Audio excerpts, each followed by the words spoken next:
کیا دبے جس پہ حمایت کہو پنجہ تیرا، اور شیر کو خطرے میں لاتا نہیں کتا تیرا، کتا تیرا۔ نعرہ تکبیر، نعرہ رسالت، نعرہ قادری، حضرت علامہ غلام محی الدین صاحب قبلہ سبحانی، مسلک اعلی حضرت، سبحان اللہ۔ آپ ذرا سمجھتے چلیں، آج سرکار غوث اعظم کی مقدس سیرت پاک کا وہ گوشہ عرض کروں گا کہ آپ کا ایمان مچل جائے، آپ کا دل محبت غوث اعظم سے کروٹ لینے لگے۔ جب آپ کے دل کی یہ کیفیت ہو تو آپ سمجھ لینا کہ سرکار غوث اعظم کا فیضان جاری ہے۔ وہ سرکار غوث اعظم پیر پیرا میرے میرا ہیں، اللہ اکبر۔ ذرا ملاحظہ تو فرمائیے، اعلی حضرت عظیم البرکت عقیدت کے پھول کس طرح سے نچھاور کر رہے ہیں۔ قیامت کا میدان قائم ہوگا، قیامت کے میدان میں سب سرکار کے چہرے اقدس کو دیکھیں گے اور سرکار کی بارگاہ میں عرض کریں گے، اے میرے آقا، رب کی بارگاہ میں ہماری سفارش کر دیجئے، سرکار ہماری سفارش کر دیجئے۔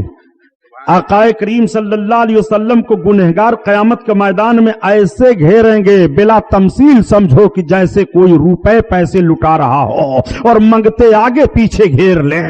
کبھی داتا کے دامن کو پکڑیں گے، کبھی اس کے ہاتھ کی طرف اپنے ہاتھ کو پھیلائیں گے۔ کوئی داہنی طرف سے آئے گا ہمیں مل جائے، کوئی بائیں طرف سے آئے ہمیں مل جائے۔ اس دیالو کا راستہ چلنا دشوار کر دیں گے قیامت کے میدان میں بلا تمثیل، سمجھو سید المرسلین کا کریمانہ حال یہی ہوگا۔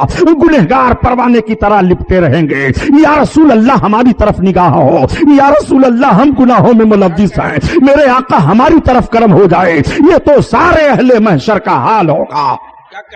سرکار اعلی حضرت فرماتے ہیں، لیکن رسول اللہ کی بارگاہ میں کس کو اپنا سفارشی پیش کرو گے؟ تو اعلی حضرت عرض کرتے ہیں، سرکار کی بارگاہ میں اپنا سفارشی ہم بڑے پیر کو پیش کریں گے۔ تو عرض کرتے ہیں، اے مدینہ کے تاجدار، تیری سرکار میں لاتا ہے رضا اس کو شفیع، تیری سرکار میں لاتا ہے رضا اس کو شفیع، جو میرا غوث ہے اور لاڈلا بیٹا تیرا، لاڈلا بیٹا تیرا۔ اللہ اللہ، سرکار غوث اعظم جس پر نگاہ فرما دیں اس کا بیڑا پار ہے۔ نگاہ غوثیت میں رب تعالیٰ نے وہ اثر عطا فرما دیا ہے، نگاہ ولی میں وہ تاثیر دیکھی، بدلتی ہزاروں کی تقدیر دیکھی۔ نہ پوچھ ان خرقہ پوشوں کی ارادت ہو تو دیکھ ان کو، ید بیضا لیے بیٹھے ہیں اپنی آستینوں میں۔ نگاہ مرد مومن سے بدل جاتی ہیں تقدیریں۔ یہ شعر اعلی حضرت کا نہیں ہے، یہ شعر کسی بریلی شریف کے پڑھے لکھے عالم کا نہیں ہے، یہ شعر کسی مبارک پور الجامعۃ الاشرفیہ کے عالم کا نہیں ہے۔ آپ ذرا ذہن پر زور دیں اور ان لوگوں سے پوچھیں جو کبھی کبھی کہا کرتے ہیں کہ ولیوں کے کرنے سے کچھ نہیں ہوتا جاتا ہے، ان کو کوئی طاقت و قوت نہیں ہے، وہ خود مجبور محض ہیں۔ میں ان ذہن و فکر رکھنے والے پڑھے لکھے طبقہ سے پوچھنا چاہتا ہوں، آپ ڈاکٹر اقبال کی بڑی تعریف کرتے ہیں، اتنی تعریف کرتے ہیں کہ مفکر اسلام مانتے ہیں، شاعر مشرق مانتے ہیں۔ ڈاکٹر اقبال کی فکر کو آج بھی اہل دانش تسلیم کر رہے ہیں۔ ڈاکٹر اقبال کے اشعار کو اور جو انہوں نے شعر و شاعری کی ہے آج بھی درسیات میں شامل کیا گیا ہے، نصاب میں شامل کیا گیا ہے۔ آج بھی ایم اے میں اردو جو کر رہا ہے، ڈاکٹر اقبال کی سوانح زندگی پر اس کو ریسرچ کرنے کے لیے کہا جاتا ہے۔ ڈاکٹر اقبال کے اشعار کی تشریح کرائی جاتی ہے۔ ڈاکٹر اقبال وہ ڈاکٹر اقبال ہیں جنہوں نے ہندوستان کی سرزمین پر اپنی فکر کو پیش کر کے مسلمانوں کو بیدار کیا تھا۔ انہی ڈاکٹر اقبال کا یہ شعر ہے کہ نگاہیں مرد مومن سے بدل جاتی ہیں تقدیریں. ڈاکٹر اقبال کا کہنا ہے کہ مرد مومن کی نگاہ سے تقدیر بدل جاتی ہے. جب مومن کی نگاہ سے تقدیر بدل جاتی ہے, تقدیر کا معاملہ بدل جاتا ہے. تقدیر میں کچھ اور ہے, مومن کی نظر اٹھے تو کچھ اور ہو جائے. تقدیر میں غریبی ہے, مومن کی نظر اٹھ گئی امیری آ گئی. تقدیر میں بیماری ہے, مومن کی نگاہ اٹھی صحت مل گئی. تقدیر میں نہ اولاد کا ہونا ہے, مومن کی نگاہ اٹھی اولادیں ہو گئی. تقدیر میں اوقار و مرتبہ نہیں ہے, مومن کی نگاہ اٹھی وقار مل گیا. تقدیر میں تمہارے لیے بھلائی نہیں ہے, مومن کی نگاہ اٹھی بھلائیاں مل رہی ہیں. نگاہیں مرد مومن سے بدل جاتی ہیں تقدیریں. جب مرد مومن کی نگاہ کا یہ عالم ہے تو جس کا کلمہ پڑھ کر کے مومن بنا جاتا ہے, اس رسول کا اختیار کیا ہوگا, اس رسول کی نگاہ کا عالم کیا ہوگا. جب اس پار کا یہ عالم ہے, اس پار کا عالم کیا ہوگا. جب ان کے گدا بھر دیتے ہیں شاہانے زمانہ کی جھولی, محتاج کا جب یہ عالم ہے, مختار کا عالم کیا ہوگا. نعرہ تکبیر, نعرہ رسالت, مذہب اسلام, علامہ غلام محی الدین صاحب قبلہ سبحانی. سبحان اللہ, سبحان اللہ. آپ نے سمجھا آپ ڈاکٹر اقبال کو. بہت خوب. ڈاکٹر اقبال کی ایک بات اور بتا دوں, یہ بیچارے کبھی کبھی چڑ جایا کرتے ہیں اور کہتے ہیں سبحانی صاحب کا بیان تو اچھا ہوتا ہے, لیکن کبھی کبھی وہ بھی چھلانگ لگا کر کے بہت کچھ بول جاتے ہیں. نہیں, میں بہت کچھ نہیں بول جاتا ہوں, آپ کے ذہن و فکر پر ماتم کرنے کی طبیعت چاہتی ہے. ڈاکٹر اقبال کو آپ سمجھتے ہیں؟ ڈاکٹر اقبال کے شعر و شاعری کی ایک کتاب ہے جس کا نام ہے کلیات اقبال. اس کو ذہن میں رکھیے گا, کلیات اقبال. کلیات اقبال کو اٹھائیے اور اس کے آخری صفحہ پر ایک شعر پڑھیے. کلیات اقبال کے آخری صفحہ کے اس شعر کو جب اقبال کے لڑکے نے, جاوید اقبال نے چھاپا تھا تو 10,000 مخالف پارٹی کی طرف سے اس وقت روپے دیے جا رہے تھے کہ اپنے باپ کی کلیات سے ان اشعار کو نکال دو. وہ کون سے اشعار ہیں؟ حیرت ہوتی ہے مجھے. اقبال نے چھوڑا نہیں ہے ان کو, ان کا نام لے کر کے ڈاکٹر اقبال نے ان کا رد کیا ہے. ایک مرتبہ دہلی کے جامع مسجد میں ڈاکٹر اقبال ہیں, وطن کی بات چل رہی تھی, بہت سارے پڑھے لکھے لوگ موجود ہیں, عالم کہلانے والے بھی موجود ہیں. اس میں ایک عالم کہلانے والے دے رہے تھے بھاشڑ کہ پہلے وطن ہے, مذہب بعد میں ہے. پہلے وطن کی حفاظت ہے, مذہب پر جاں فروشی کا معاملہ بعد میں آئے گا. جب وطن نہیں رہے گا تو مذہب کہاں سے رہے گا. یہ ذہن و فکر وہ دے رہے تھے. ڈاکٹر اقبال تب تک کھڑے ہو گئے. ڈاکٹر اقبال نے کہا مولانا ٹھہر جاؤ, سرود برسر ممبر کی دین از ہم و تناست. ممبر پر الاپ رہے ہو کہ پہلے وطن ہے تب دین ہے, وطن سے دین ہے, دین سے وطن ہے. سرود برسر ممبر کی دین از ہم و تناست, چے خبر است ز مقام محمد عربیست. تم کو نبی کونین صلی اللہ علیہ وسلم کے مرتبے کی کیا خبر ہے؟ بمصطفیٰ برسا خیشراں کی دی ہما اوست, اگر بو نہ رسیدی تمام بو لہبیست. آقا کریم صلی اللہ تعالی علیہ وسلم ہی تک پہنچنا سب کچھ ہے, نجات ہے اگر نبی تک نہ پہنچے اور سرکار کی محبت کا مدینہ اپنے دل کو نہ بنایا تو ابو لہب کی طرح ہے وہ. لیکن یہی نہیں کہا تھا ڈاکٹر اقبال نے, یہ کہا عجم ہنوز نادانند رموز دی ورنا, عجم ہنوز نادانند رموز دی ورنا. تعجب ہے یہ گونگا بہرا دین کے رازوں کو نہیں جانتا ہے. دیوبند حسین احمد ایچے بلاجبیست, دیوبند کے حسین احمد سے یہ تعجب خیز باتیں نکل رہی ہیں. میں دیوبندی مکتبہ فکر سے سوال کرنا چاہتا ہوں کہ حسین احمد کا رد دہلی کے جامع مسجد میں سرود برسر ممبر کہہ کر کے ڈاکٹر اقبال نے رد کیا تھا, جب اس نے کہا تھا کہ وطن سے دین ہے, دین سے وطن نہیں ہے. ڈاکٹر اقبال کی تردید کیوں نہیں جاتی ہے؟ ڈاکٹر اقبال کو تم مفکر اسلام کہہ رہے ہو, بہادران قوم کہہ رہے ہو, جانثار ملت کہہ رہے ہو, ملک کے وفادار کہہ رہے ہو. اعلی حضرت عظیم البرکت نے یہی کہہ دیا تو اعلی حضرت پر تلواریں نکال رہے ہو, اعلی حضرت کے خلاف بول رہے ہو. پڑھو کلیات اقبال کو, تمہاری دھجی ڈاکٹر اقبال نے اڑائی ہے کہ نہیں؟ کیا کہنے، واہ واہ واہ واہ، یہی ڈاکٹر اقبال نے تمہارے عقیدے کا بھی جنازہ نکال دیا ہے. کیا کہنے، مرد مومن سے بدل جاتی ہیں تقدیریں. اچھے بات چل رہی تھی تقدیر کی پیارے، ضمناً بات آ گئی تو میں نے عرض کر دیا کہ دیکھو اپنے بزرگوں کا عقیدہ کیا تھا اولیاء کرام کے بارے میں، کیا کہنے، اور آج تمہارے عقیدے کو اولیاء کرام سے کس طرح سے ختم کیا جا رہا ہے. تو میں سرکار غوث اعظم پیر پیرا میر میرا کے تعلق سے عرض گزار ہونا چاہتا ہوں. ہجری 5ویں صدی لگنے والی ہے، سلطنت اسلامیہ کا دورہ ہے، خلفائے عباسیہ کے خلفاء کی حکومتیں چل رہی ہیں.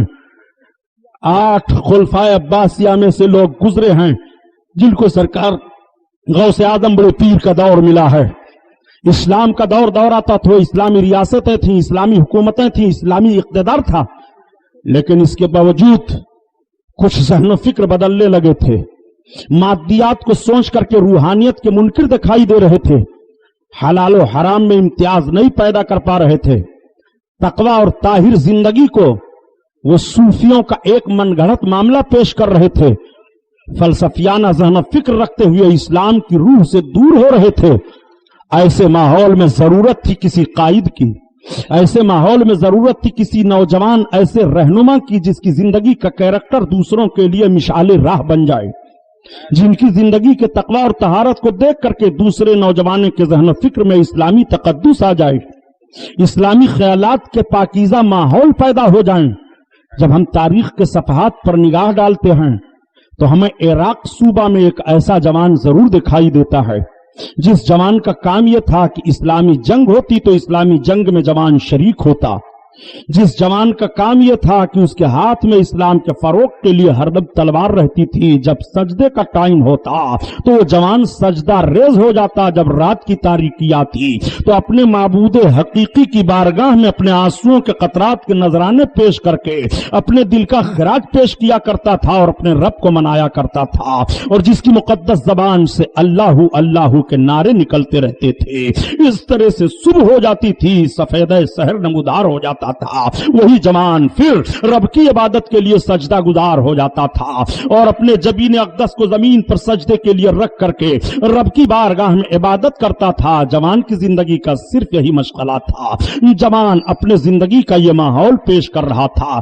جوان کبھی کبھی کثرت سیام کا بھی پابندی کر لیتا تھا، روزہ کثرت سے رکھتا تھا. وہی جوان روزہ رکھے ہوئے ہے، روزہ رکھ کر کے دریا کے کنارے جوان کے قدم اٹھتے چلے جا رہے ہیں. افطاری کا وقت آ جاتا ہے، سورج حجرے عروسی کی طرف جانے والا ہے، سورج غروب ہونے والا ہے. جوان کی نگاہ سورج کی طرف پہنچتی ہے، ابھی چند منٹ اور ہیں افطاری کرنے میں، جب میں اپنے روزہ کو پورا کر لوں گا کہ سورج ڈوب جاتا ہے. جوان دریا کے کنارے بیٹھ گیا، اپنے ہاتھ میں چلو میں پانی لیا اور پانی لے کر کے دعائے افطار پڑھتے ہوئے اس پانی سے روزہ افطار کر لیا. تب تک جوان کی نگاہ کے سامنے ایک پھل بہتا ہوا آ رہا تھا. جوان نے سمجھا دریا کی سطح پر یہ پھل آیا ہوا ہے، میں دن بھر روزہ سے تھا، یہ نعمت الہی ہے. اٹھا کر کے جوان نے اس پھل کو استعمال کر لیا.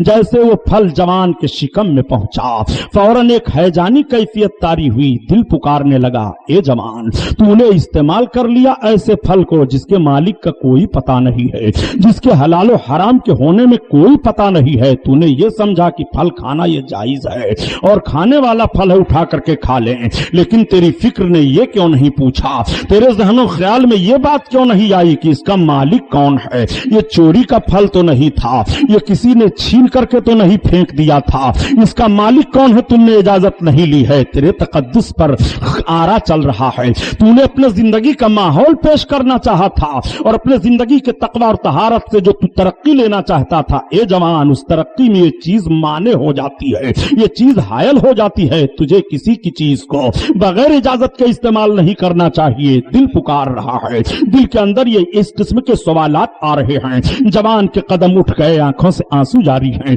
جوان اپنے قدم کو اٹھاتا چلا جا رہا ہے، ہائے اس پھل کا مالک مل جائے تو میں اس سے اجازت لے لوں اور معافی مانگ لوں. جوان کے قدم اٹھتے چلے گئے. کافی دور چلنے کے بعد جوان کی نگاہ دیکھ رہی ہے کہ سیبوں کے درختوں کا ایک باغ دریا کے کنارے دکھائی دے رہا ہے. جوان نے اندازہ کر لیا، بس کرو، اسی باغ سے وہ